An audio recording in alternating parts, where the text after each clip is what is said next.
नादिया भाभी, आपका सूट तो बड़ा शानदार है, कहाँ से बनवाया? अरे भाई, तुम्हारी पार्टी पे आना था, सोचा कहाँ जाऊं, ANZ से लिया है मैंने सोचा उनके अलावा काम नहीं चलेगा, डिज़ाइनर होना चाहिए। देखो ना, ऐसे वैसे कपड़े तो मैं पहनती नहीं। और तुम्हें पता है ये ANZ वाले जो हैं, ये एक दफ़ा जो जोड़ा बनाते हैं, अगले 6 महीने उसे कहीं कॉपी नहीं होने देते। So this is an original. हाँ, ये तो है।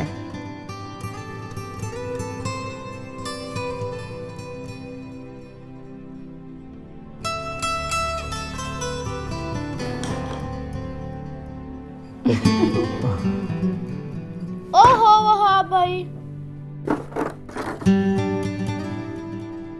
आपकी बारी। Come on, Api.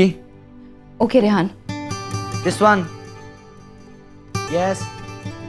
ऐसे नहीं, ये फाउल है।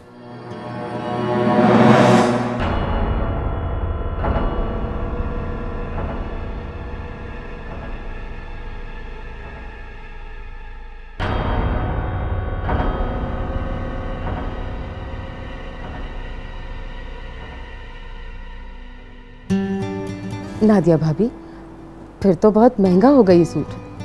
हाँ देखो, महंगे कपड़े ही पहनती हूँ, सस्ते कपड़े तो मैं नहीं पहनती, ओनली डिज़ाइनर। तुम्हें पता है, और ये डिज़ाइनर है तो महंगा ही होगा ना।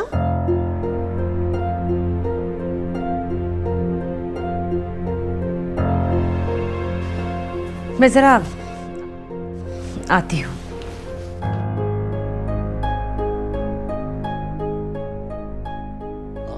एक्सक्यूज मी, मैं भी अभी आता हूँ।